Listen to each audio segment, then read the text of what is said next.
Hello, hello. So happy to be here with you. My name is Flavio, and Frank Baler, who wrote the book Frank Baler Finds T.H, asked me to come over and read the book to you and make comments because apparently people have been asking questions. What does this mean? What does that mean? And he handed me the manuscript back in 2020. I tell the story in detail in previous videos.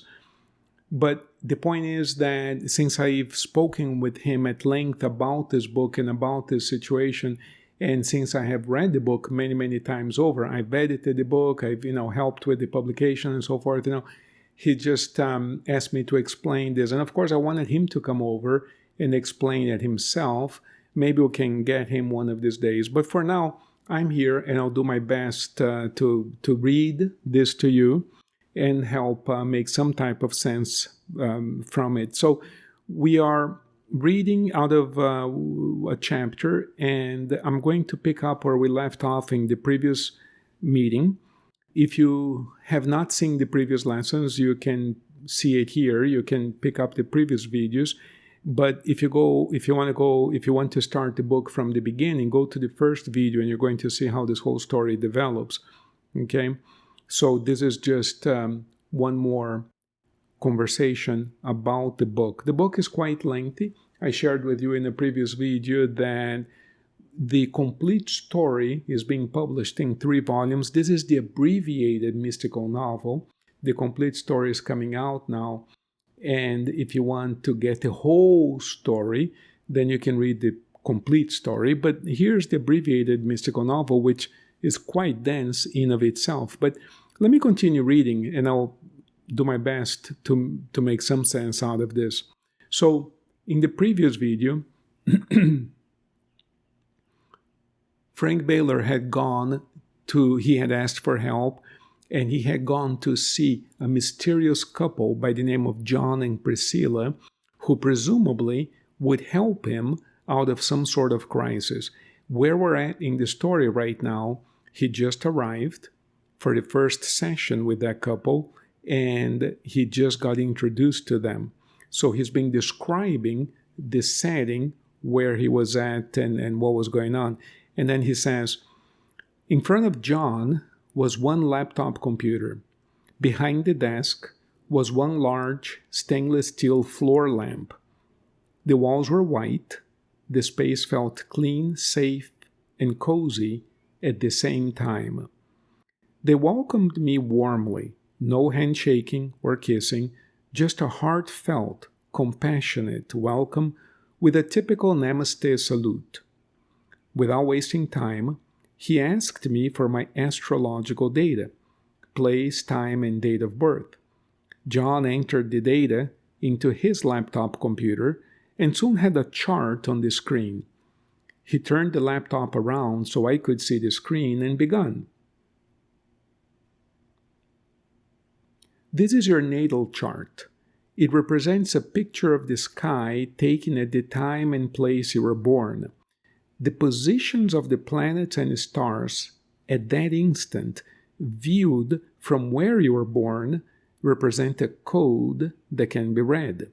The information encoded into that picture, represented here in this chart, tells us everything about you.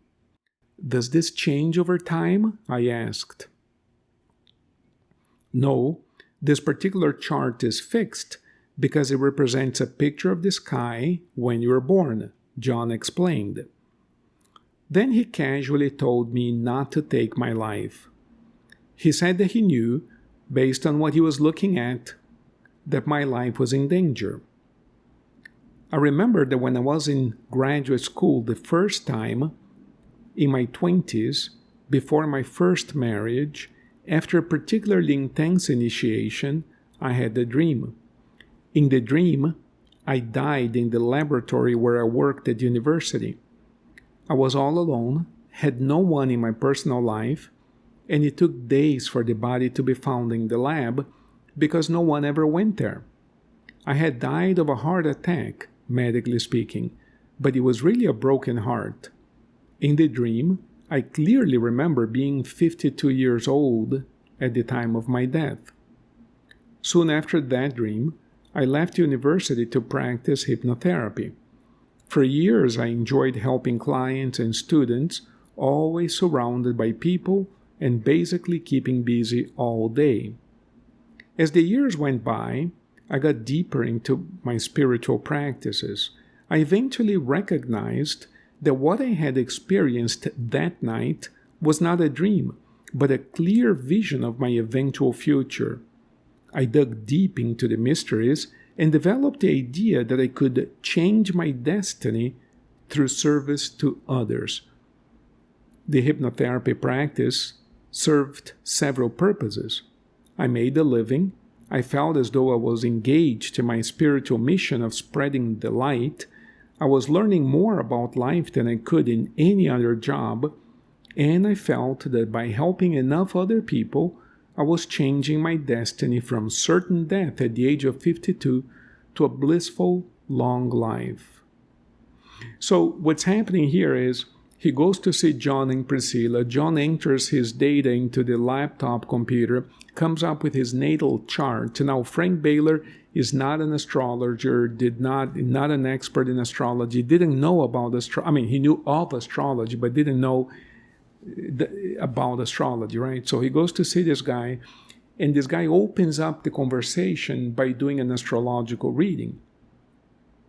So he looks at the chart, John does, and, of course, Frank Baler, all he sees is like a circle with a bunch of little marks. He cannot read that language, let's put it that way, because that drawing that they call the natal chart is essentially a language. You just have to know how to read it, right? Evidently, John was an expert in that language, as we're going to see later. But he takes one glimpse at it, and he looks at Frank and says, "Don't take your life," So when he says that, Frank starts thinking back and remembers that when he was in his 20s, he had a dream. Evidently, he's not in his 20s at this point, right? It says many years earlier, when he was in his 20s, he had a dream. In the dream, he died at the place where he worked at university at the age of 52 years of age. And he says that, medically speaking, of course, there was a death by heart attack, but he died of a broken heart. He felt very sad and alone and just died all alone at the lab where he presumably worked. So then he says that he got deep into the mysteries. He studied quite a bit, started practicing hypnotherapy. And at the back of his mind, what we call the subconscious, he was attempting in some way to change his destiny through service to others.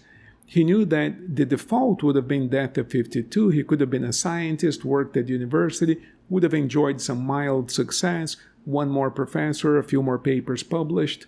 But he decided to do something different with his life, became a hypnotist, and he felt that in addition to making a living, learning about life, helping other people, being engaged in his mission of spreading the light, teaching some classes at a school of mysticism, but in addition to all of that, he felt that he was also, through service, changing his own destiny, right? So then he continues. Then he says, when I got married the second time at the age of 47, so we can see that, a lot of time has elapsed. When I got married the second time at the age of 47, I thought I had defeated early death as I had seen in my earlier dream, the dream in which he sees himself dead at the age of 52. I would build an awesome life with my wife and have a long, happy life. That is what I thought. By the time I went to see John and his wife, I lived at the office and had just come back from a near-death experience. I was not able to sleep at the time, felt horrible anxiety and constant panic, cried non-stop, and really wanted to die. I actually blamed myself for wanting to come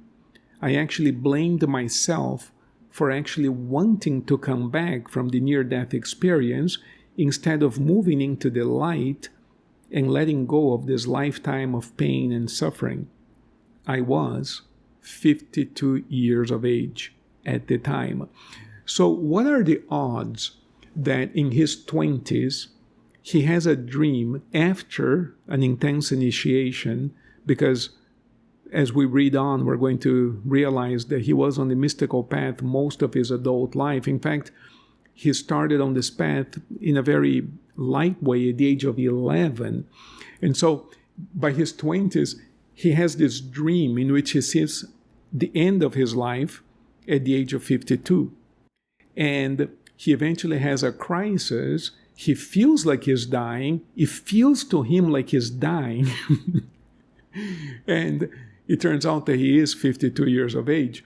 So he goes see this mysterious couple who pulls out a natal chart based on his astrological data and says, your life is in danger. Please don't kill yourself, So, I mean, what are the odds of all of these coincidences, So let's check this out. I'll read a little bit more. I'm listening, I said to John. Whatever this drawing is showing you is true so far, I thought. So, he remembered the dream. He remembered the dream of him dying at the age of 52. He felt like he was dying. He was 52 at the time. So John told him, don't take your life. So he says, dude, whatever this guy knows must be true somehow, right? So then he told me when I got married the first time, he kept showing me little marks on the drawing on his laptop computer and telling me, you have 2 daughters here. Your marriage ended here. John would say, pointing to little marks on the chart. Everything was true and exact, just as he was saying. Then he told me there was a second marriage, 2 daughters, and the end of that marriage soon after the second baby was born. A third woman showed up on my chart. Although that other relationship had been extremely passionate, it was also very destructive, ending abruptly and badly, John said. My second wife, Hannah, and I constantly talked about being together forever. She frequently talked about our unending love as something that would transcend this lifetime. She loved me immensely, she said, and I felt the same way toward her. Then she broke up with me soon after her second daughter was born, quite unexpectedly. So far, John was right on the mark. So John kept looking at this natal chart and pointing to little marks which Frank did not understand what any of that meant, just a circle with a bunch of little marks. But John kept saying, at this time you got married, at this time you had a daughter, there's another daughter here, this. And everything that he was saying was exactly accurate because he would, Frank tells me this, I don't think it's in the book, that he would actually provide dates down to the month and sometimes down to the day. It was eerie. It was so eerie that Frank suspected, I think he says this here, I don't want to spoil it too much, but he actually thought Mercy had been feeding him that information because it was eerily accurate, in some cases down to the day. The third woman who showed up on the chart after Hannah was clearly Lyran. Lyran had 3 marriages before our relationship. One gift to our union was the 1-year-old daughter she had with her second husband. Soon after Lyran and I united, we had a fateful photo shoot with the whole family and Lyran's daughter that did not go well. The night of the photo shoot, she gave me a severe beating and left the house with the baby. I waited 3 days for her to come back. When she did not, I went to get her. When we finally spoke, the condition for her to return to the house was that I apologized to her and to her father for her beating upon me. I wanted a family. I loved her. I apologized to her and to her father. I sealed my fate.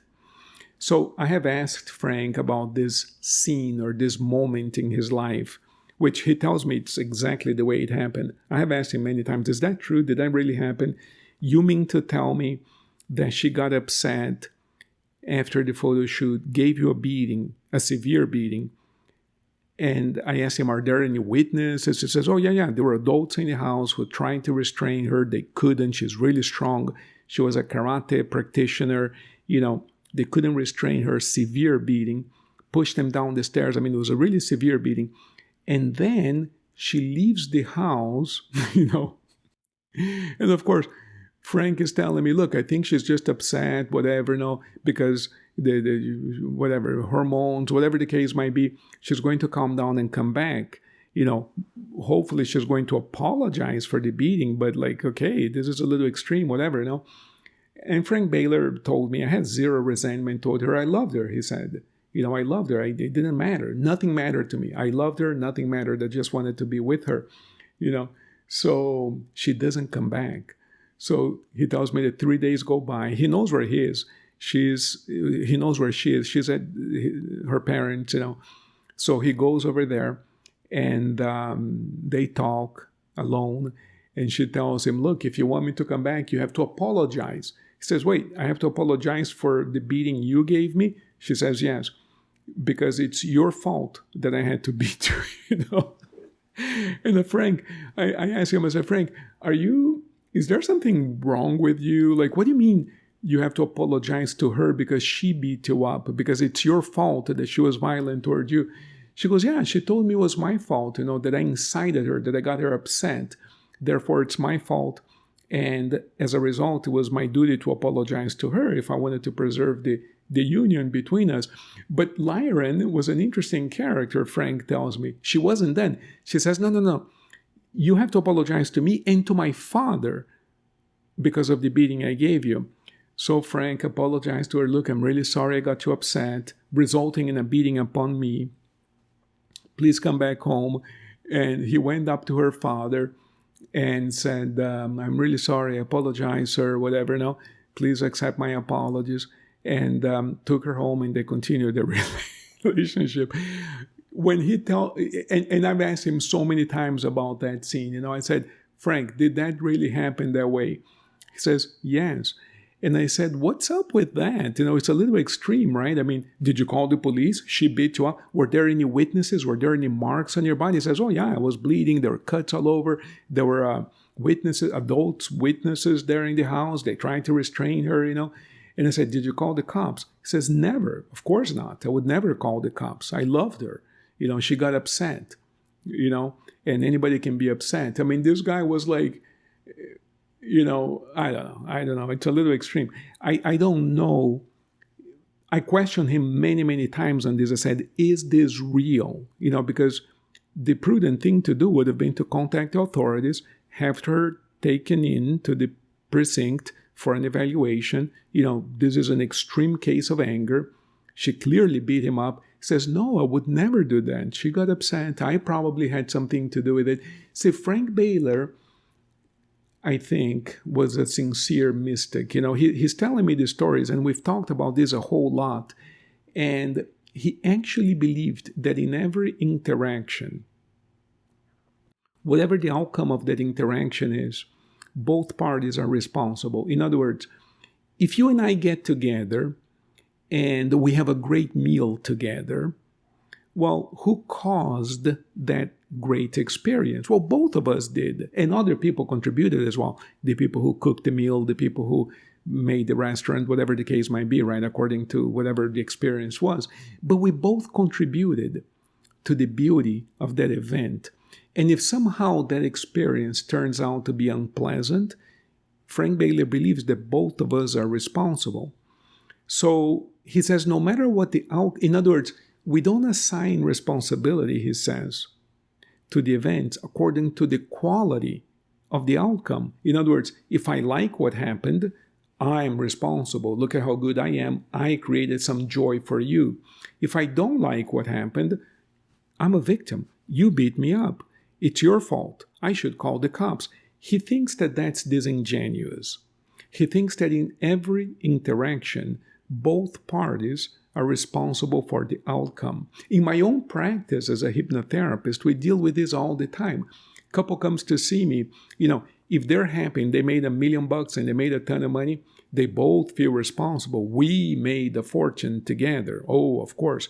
But if that couple doesn't work out, one or the other, the man or the woman, doesn't matter. We always say, well, because of her, because of him, we didn't do so well. Wait, If you guys had made a ton of money, if you guys were really happy, who's responsible for your happiness? Both of us are. If it didn't work out, who's responsible? She is, he is. How does that make any sense? Frank Baler would say. So when we read this, it seems absurd. It seems that he's crazy. How can he apologize to Lyra and her father for her beating upon him? It doesn't seem to make any sense. But you have to understand that he's a sincere mystic, and he holds on to a philosophy.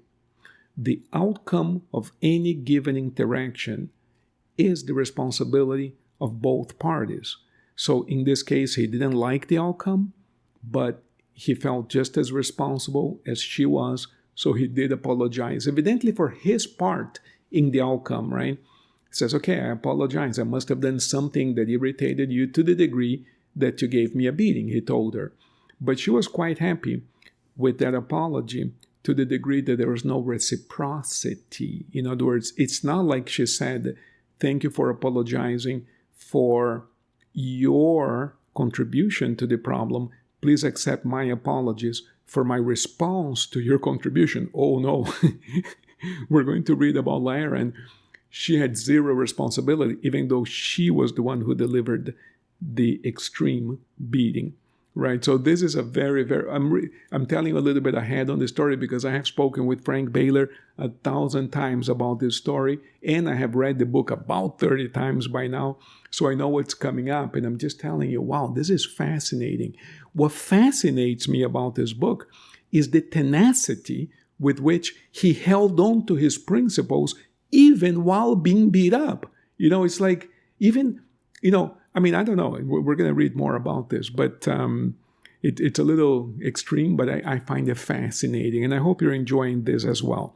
Let's take a break. We'll continue in the next video. We're going to continue reading this. Some of these passages are very, very emotional. Some of them get really emotional. I get excited just reading these passages. Sometimes I read portions of the book and I get tears in my eyes just imagining what this guy went through.